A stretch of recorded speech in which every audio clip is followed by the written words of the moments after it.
Hello everyone, welcome to economics class. In this present video, we will discuss how national income is calculated by using the value addition method or the product method. Dear students, as we have already studied that there are three phases of circular flow of income. First phase is production, second is distribution, and third is disposition. From these three phases, we can find out the methods of measuring national income. First phase is production or the value addition. That's why this method, that is the value addition method or product method, comes from the first phase of circular flow of income. Let's start the topic. What is value addition? First, we will discuss about the meaning of national income according to value added method. Dear students, if the question is related with the theory, that is, if it is asked, calculate or enlist or explain the measurement of national income by value addition method. Explain the measurement of national income with the value addition method. आपको क्या करना पड़ेगा, आप सबसे पहले value addition को define करोगे. उसके बाद जो जो उसमें मेन पॉइंट्स आ रहे हैं उन पॉइंट्स को हम फ्लो चार्ट की फॉर्म में बना सकते हैं, या जैसे मैंने नेक्स्ट स्लाइड्स में इसके बारे में एक्सप्लेन किया है हम उस तरह से भी इस क्वेश्चन को लिख सकते हैं. फिर उसके बाद हम लास्ट में एस्टिमेशन ऑफ नेशनल इनकम करेंगे on the basis of the formula. Let's start the topic. So according to value addition method or product method, national income is the sum total of value added by all the producing units within the domestic territory of a country during the period of an accounting year. It is adjusted to find national income, that is by including net factor income from abroad. Dear students, as we have studied that production means the value addition. This is a process of converting raw material into final goods or the process of addition of values. जब हम raw material को या input को output में convert करते हैं तो value addition होता है. So जब हम value added method से national income find out करेंगे तो हम क्या note करेंगे कि sum total of value addition by all the producing units, whether the primary or the secondary or the tertiary, means all primary plus secondary plus tertiary in the domestic territory of a country during the period of an accounting year. So accounting year तक की definition तो हमारी आ जाएगी domestic से related. क्योंकि हमें national income चाहिए तो हम domestic में क्या add करेंगे, net factor income from abroad. So the most important concept of this definition is value added, means what is value addition. Move to the next topic. What is value addition? Value addition or value added is the difference between value of output of an enterprise and the value of its intermediate consumption. देखो बेटे, suppose करो कि एक firm है, उसने 100 crore rupees का value output produce किया है, means the value of output is 100 crore. लेकिन ये 100 के 100 करोड़ जो हैं उसका वैल्यू एडिशन नहीं है, क्योंकि उसने रॉ मटेरियल भी यूज़ किया था. इंटरमीडिएट कॉस्ट है उसकी, उसने फ्यूल यूज़ किए थे या उसने इलेक्ट्रिसिटी यूज़ की थी, तो ये सब उसके खर्चे हैं जिनको हम इंटरमीडिएट कॉस्ट कहते हैं. So what is value addition? Value addition is also known as GDP at MP because it measures the market value, that is a value addition. So it is measured at market price. GDP at MP, it can also be called as GVA, that is gross value added. This is equal to value of output minus intermediate, value of output minus intermediate consumption. Value of output minus intermediate consumption. So what is value of output? Value of output refers to the final goods and services produced by the firm during an accounting year. Means value of output refers to the value of all the final goods and services produced by the firm during an accounting year. जैसे अभी मैंने आपको बताया कि एक firm ने 100 करोड़ का output produce किया है, means the value of output is 100 crore. अब यहाँ पर दो कंसेप्ट निकल रहे हैं। Value of output is equal to sales plus change in stock. Sales का मतलब जो उसका सेल हो गया, सोल्ड आउट हो गया, और जो उसका बच गया। अब यहाँ पर फिर से देखिए, if the entire produce of the firm is sold out, अगर उसका सारा का सारा प्रोडक्ट उसका बिक जाता है तो क्या होगा? अगर उसका सारा का सारा प्रोडक्ट बचे बिक जाता है तो यहाँ पर चेंज इन स्टॉक ज़ीरो हो जाएगा, क्योंकि उसके पास कुछ बचा ही नहीं है। अगर बचा ही नहीं है तो value of output is equal to sales, और अगर कुछ रिमेनिंग रह गया है तो आपका बनेगा value of output is equal to sales plus change in stock. अब चेंज इन स्टॉक और सेल्स के बारे में थोड़ा सा और डिस्कस करेंगे। अभी तक आपने फॉर्मूला क्या प्रिपेयर किया? What is value added? Value added, also known as gross value added, also known as gross value added at MP or GDP at MP. This is equal to value of output minus intermediate consumption. Now, value of output is equal to sales plus change in stock. Now, we will discuss about sales plus change in stock. Now, we will discuss about sales plus change in stock. Move to the next. Sales refers to domestic sales plus exports, जो firm ने within the domestic territory sale किया या फिर उससे foreign countries में बेचा। So sales के two components, domestic sales plus exports. बच्चे यहाँ पर आपको क्या ध्यान में रखना है, अगर किसी न्यूमेरिकल क्वेश्चन में आपके पास सेल्स बाय फर्म ए या सेल्स बाय फर्म बी दिया हुआ है और नीचे कोई आइटम उसने exports by firm A B दिया हुआ है, तब हम एक्सपोर्ट्स बाय फर्म ए को ऐड नहीं करेंगे, क्योंकि this is a part of sales. So sales means domestic sales plus exports. अब यहाँ ध्यान दो, अगर तो सेल्स बाय फर्म ए दिया हुआ है और नीचे किसी आइटम में exports by firm A B के बने, तो हम एक्सपोर्ट्स को अलग से नहीं लेंगे। लेकिन अगर उसने क्वेश्चन में दिया हुआ है sales by firm A to firm B और sales by firm A to households, और नीचे दिया हुआ है एक्सपोर्ट्स बाय फर्म ए, तो पहले वाले दोनों डोमेस्टिक सेल्स में आ रहे हैं, इसलिए हम एक्सपोर्ट्स को भी काउंट करेंगे। ये बहुत इंपॉर्टेंट है, क्योंकि न्यूमेरिकल क्वेश्चन करते हुए अगर हमने किसी एक आइटम को एक्स्ट्रा ले लिया तो भी आंसर हमारा एक्सीड हो जाएगा, रॉन्ग हो जाएगा, और अगर किसी आइटम को हमने छोड़ दिया तो भी हमारा आंसर गलत हो जाएगा। यहाँ पर आंसर बहुत मैटर करता है। डिफ़िकल्ट नहीं होते ये टॉपिक्स, लेकिन इनको अंडरस्टैंड करना बहुत ज़रूरी होता है। सो हमने पहली बात क्या डिस्कस की बच्चे? पहला हमने स्टडी किया sales is equal to domestic sales plus exports. Now what's about the change in stock? Change in stock means closing stock minus opening stock. Closing stock after the year add हो जाएगा, opening stock this is before the year, जैसे हमने year start किया तो जो हमारे पास stock था। कई बार आपके पास क्वेश्चन में सिर्फ क्लोजिंग स्टॉक होता है, हम उसको ऐड कर देंगे। कई बार क्वेश्चन में सिर्फ ओपनिंग स्टॉक होता है, हम उसको माइनस कर देंगे। कई बार आपके पास क्वेश्चन में चेंज इन स्टॉक होता है, लेकिन चेंज इन स्टॉक नेगेटिव होता है, तब हम उसको माइनस कर देंगे। कई बार आपके क्वेश्चन में वो क्या करता है कि क्लोजिंग स्टॉक और ओपनिंग स्टॉक, इसकी जगह पर वो आपको एक वर्ड देता है नेट एडिशन टू स्टॉक। क्योंकि नेट एडिशन टू स्टॉक है, इसका मतलब ये पॉजिटिव है, तो वो भी आपका ऐड हो जाएगा।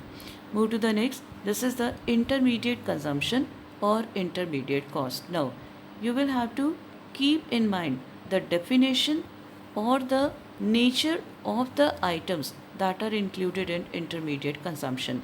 Intermediate consumption or intermediate cost refers to the value of non-factor inputs. Dear students, as we have already studied that there are 4 factors of production. One is the land, second is the labor, third is capital and fourth is entrepreneurship. ये तो बिल्कुल सही है, बिल्कुल appropriate है कि इन 4 factors of production के बिना प्रोडक्शन प्रोसेस कैरी ऑन नहीं हो सकता। लेकिन these are essential factors but these are not sufficient. हमें यहाँ पर रॉ मटेरियल की भी ज़रूरत पड़ेगी, हमें यहाँ पर कुछ ऐसे सामान की, कुछ फ्यूल की ज़रूरत पड़ेगी, मींस कुछ ऐसा सामान जो प्रोडक्शन प्रोसेस में कन्वर्ट हो जाता है। आपने इंटरमीडिएट गुड पढ़ा था, बिल्कुल उसी तरह से ये इंटरमीडिएट कंजम्पशन है। कुछ ऐसी चीज़ें जो कंज्यूमेबल हैं, जो बार बार यूज़ नहीं होंगी, ख़त्म हो जाएंगे एज अ रॉ मटेरियल, इसको हम कहते हैं नॉन फैक्टर इनपुट्स। अब ध्यान रखना, हमने अभी डिस्कस किया value addition is equal to value of output minus intermediate consumption, value of output minus intermediate consumption. So intermediate consumption को हमें माइनस करना है। अब इंटरमीडिएट कंजम्पशन का दूसरा नाम क्या होता है? Purchases of a firm. अब यहाँ ध्यान रखना बच्चे, परचेजेस ऑफ अ फर्म आपका अगर बन रहा है तो इसको वो परचेजेस ऑफ रॉ मटेरियल भी कह सकता है। अब परचेजेस ऑफ द फर्म दो तरह से हो सकती है, जैसे purchases of machinery by a firm और purchases of raw material.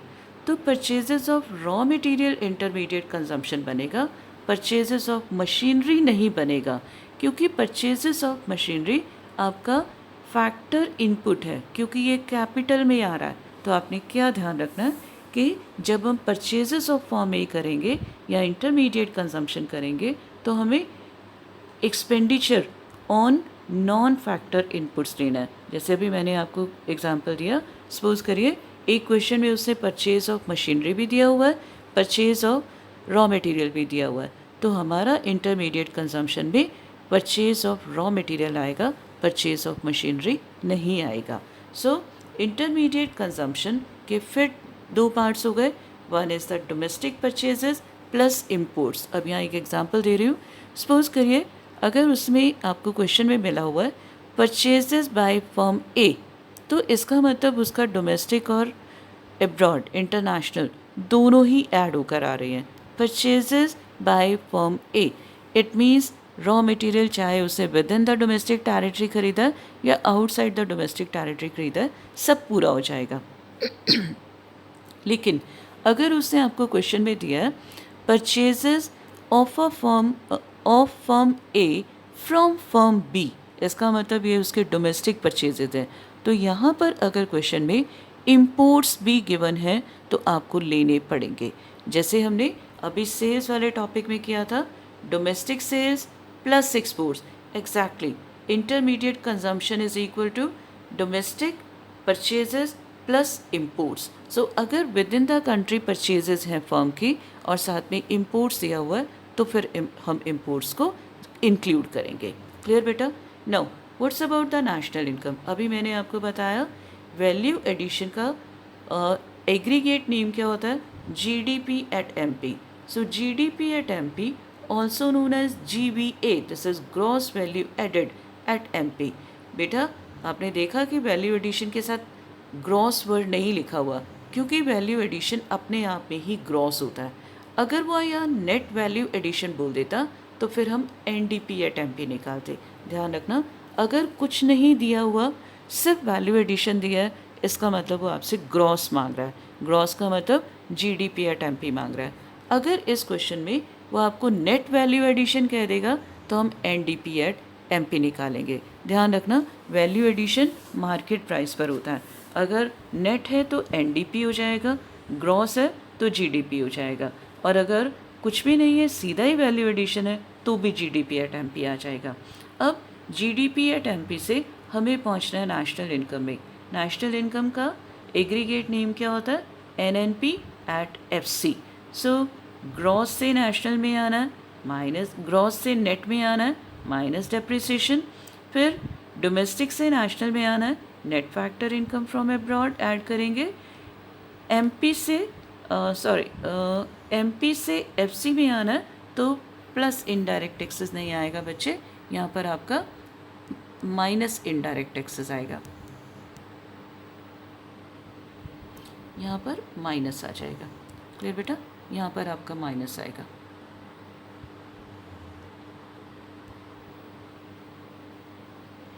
Minus net indirect taxes.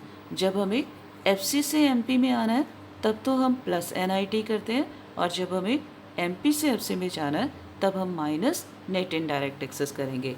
और नेट इनडायरेक्ट टैक्सेस का फॉर्मूला क्या होता है? Indirect taxes minus subsidies. So I think this is very much clear to you. फिर से देखिए, value addition is equal to GDP at MP is equal to value of output minus intermediate consumption. Value of output has two components, sales plus change in stock. Sales further have two components. Sales further have two components. One is the domestic sales, second is the exports. Now, what's about the change in stock? Also known as addition in stock.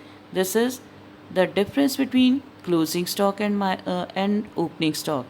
Now move to the intermediate consumption or intermediate cost. Intermediate cost or intermediate consumption refers to the value of non-factor inputs like raw material. Intermediate cost में आपको क्या ध्यान रखना है? वो goods, वो factors जो convert हो जाती हैं production process में. Clear? Intermediate cost also known as the purchases of the firm, and purchases are further divided into two parts. One is the domestic purchases and second is the imports. अगर आपको total intermediate cost दिया हुआ है और नीचे import दिया हुआ है तो हम इंपोर्ट को दोबारा से इंक्लूड नहीं करेंगे. क्लियर? और फिर GDP या MP से नेशनल इनकम तक पहुंचने के लिए वही सारा फॉर्मूला आपको अप्लाई करना पड़ेगा, वही सारे स्टेप्स आपको अप्लाई करने पड़ेंगे. Now let's have an illustration. Illustration से पहले थोड़ा सा इसको रिकॉल कर लीजिए. Value added by primary sector, because we have already discuss that national income is calculated by taking the value addition in every sector. Value addition means value of output minus intermediate consumption. Value added by secondary sector, value added by tertiary sector, ये सब आ जाएगा हमारे पास GDP at MP minus depreciation plus net factor income from abroad minus net indirect taxes will provide us national income. अभी हमने इस topic को discuss किया था. This is again what are sales? Sales minus purchases plus change in stock is equal to GDP at MP. यहाँ पर sales के साथ चेंज इन स्टॉक क्या बन जाएगा? Value of output. Value of output में से परचेजेस क्या है? Intermediate consumption. So this is GDP at MP. Now what is value of output? Value of output minus intermediate consumption is equal to GDP at MP. So पहले तो हम ये देखेंगे कि वैल्यू एडिशन के लिए हम फॉर्मूला लगाएं value of output minus intermediate cost. अगर वैल्यू ऑफ आउटपुट नहीं गिवन तो इसका मतलब क्वेश्चन हमारा sales plus change in stock की फॉर्म में गिवन है. ठीक है, तो चलिए अब नेक्स्ट टॉपिक हम डिस्कस करें. Now we have an illustration. On the basis of the following data about an economy which consist of two firms, find out value added by firm A and B, then gross value added or gross domestic product at factor cost. Let's start the topic. This is the question. As we have already studied that we want to find out value addition in firm A. Dear students, जब भी आपका question आएगा आप साथ में एक rough work शुरू करोगे. क्लियर? वैल्यू एडिशन हमें निकालना है. हमें इसका मतलब GDP at MP चाहिए. हमारा फॉर्मूला क्या था? Value of output minus intermediate cost. कहीं पर भी क्वेश्चन में हमको वैल्यू ऑफ आउटपुट नज़र नहीं आ रहा. इसका मतलब हम क्या करेंगे? पहले हम फर्म A का ले लेते हैं. हमें चाहिए sales plus change in stock. ढूंढिए, सेल्स बाय फर्म A है हमारे पास. चेंज इन स्टॉक हम कहाँ से निकालेंगे? By adding the closing stock and by subtracting the opening stock. So आपके पास आ गया 100 प्लस 20 माइनस 25. ये तो आ गया हमारा वैल्यू ऑफ आउटपुट. अब हमें चाहिए इंटरमीडिएट कॉस्ट. इंटरमीडिएट कॉस्ट ऐसे तो हमें कुछ नज़र नहीं आ रहा क्योंकि हमने देख लिया कहीं पर भी परचेजेस बाय फर्म A नहीं लिखा हुआ. लेकिन अब हम थोड़ा सा अंदर की तरफ जाएं. आप थर्ड पॉइंट को रीड करिए, सेकेंड पॉइंट को रीड करिए. Purchases from firm B by firm A. It means firm A ने फर्म बी से परचेज़ किया है। अगर फर्म ए फर्म बी से कुछ परचेज़ कर रही है तो वो उसको as a raw material use करेगी, तो ये हमारा क्या बन जाएगा, intermediate cost of firm A. ये डोमेस्टिक है। अगर यहाँ पर क्वेश्चन में इम्पोर्ट्स बाय फर्म ए दिया होता तो हम उसको भी इंटरमीडिएट कॉस्ट मान लेते। ये तो बाई चांस उसने दिया नहीं है तो हम इसको नहीं मान रहे, अदरवाइज हम इसको भी मान लेते। सो साथ में क्या हो जाएगा, इंटरमीडिएट कॉस्ट कितना है, -60। अब आप देखिए 120 में से 85 चले गए, 100 + 20 में से हमारा नहीं 40 होगा बेटे। सेकेंड आइटम को हम स्टडी करेंगे।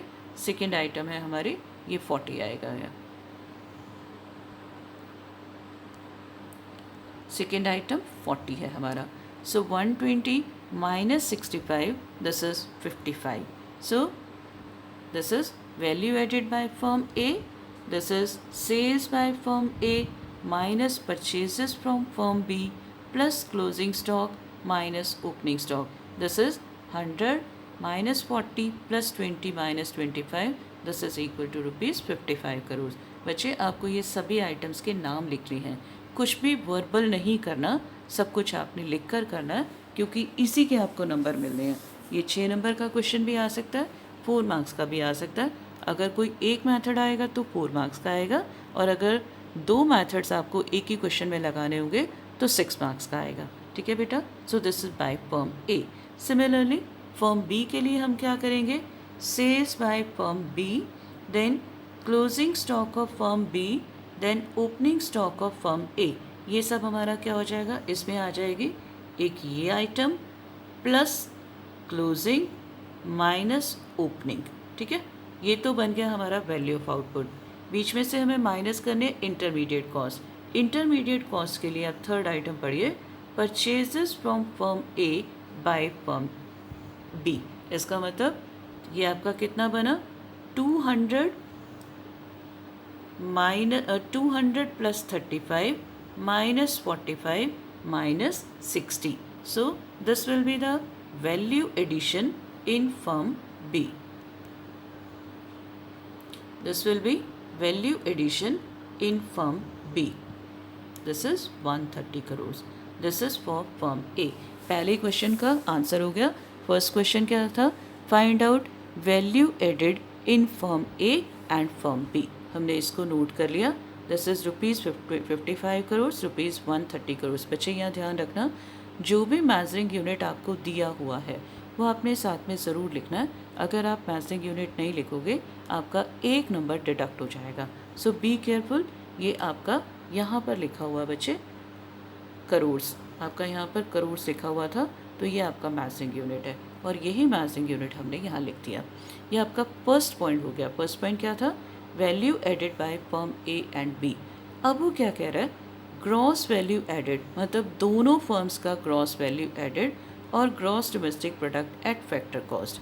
अब ये दोनों ही हमारे क्या आए हैं, GDP at MP of firm A, GDP at MP of firm B. So अगर हम देखें तो दोनों फर्म का GDP at MP of both firms कितना हो जाएगा, 55 + 130, दिस इज़ 185 करोड़। ये आ गया हमारा जीडीपी एट एमपी। निकालना क्या है हमें, जीडीपी एट एफसी। अभी हमने डिस्कस किया था, एमपी से एफसी में जाते हैं तो -NIT कर देते हैं। देखिए हमें चाहिए था ग्रॉस वैल्यू एडेड और gross domestic product at FC. This is value added by firm A plus value added by firm B minus indirect taxes. आपके पास माइनस इनडायरेक्ट टैक्सेस। अब आप देखो आपके क्वेश्चन में इनडायरेक्ट टैक्सेस कितना था, लास्ट पॉइंट देखिए, लास्ट पॉइंट आपका इनडायरेक्ट टैक्सेस में था बेटा आपका 30। तो हम क्या करेंगे, 185 - 30, this is equal to 155 crore. What it बेटा, this is 155 crore. So this is the question. अब यहाँ पर आपको जो क्वेश्चंस करने हैं, मैं आपको होमवर्क दे रही हूँ। जो आपके पहले सबसे पहला काम तो यही करना है आपको कि इस मेथड को थॉरोली रिवाइज करना है। जितना मैंने आपको वीडियो में कराया इतना ही प्रिपेयर करिए, क्योंकि इसके इससे कंसर्न क्वेश्चंस हैं, जैसे डबल काउंटिंग का क्वेश्चन है या आपका प्रिक्यूशंस का क्वेश्चन है, उसको हम अपनी नेक्स्ट वीडियो में स्टडी करेंगे। इसमें आपको इतना ही करना है, आपने नमारिकल्स रिवाइज़ करने हैं, जितने मैक्सिमम आप रिवाइज़ कर सकते हो, या आप थ्योरी का क्वेश्चन मैंने आपको बताया, अगर आपके पास क्वेश्चन आता है briefly explain how national income is measured through product method और वैल्यू एडिशन मेथड। सबसे आप पहले बताओगे definition according to value addition method, फिर उसके बाद आप वैल्यू ऑफ आउटपुट का पूरा कॉन्सेप्ट समझाओगे, फिर आप इंटरमीडिएट कॉस्ट के बारे में पूरा डिटेल में बताओगे, फिर जीडीपी कैसे फाइंड आउट होगी, उससे हम एनएनपी एट एफसी तक कैसे पहुंचेंगे, वो सारा प्रोसेस कराओगे। उसको आपने लर्न भी करना है, क्योंकि जब तक आप ये लर्न नहीं करोगे you will not be able to handle the numerical question. Clear बेटा? इस क्वेश्चन को दोबारा से करिए और अपनी बुक के नवारिकल्स को रिवाइज करिए बहुत जल्दी। एक बार ये तीनों मेथड्स कंप्लीट हो जाएं, फिर मैं आपको सभी नमारिकल्स के जो इम्पॉर्टेंट कॉन्सेप्ट्स हैं वो अपनी नेक्स्ट वीडियो में आपको कराऊंगी। क्लियर बेटा? So be sincere, do your work properly, stay home, stay safe, goodbye dear students.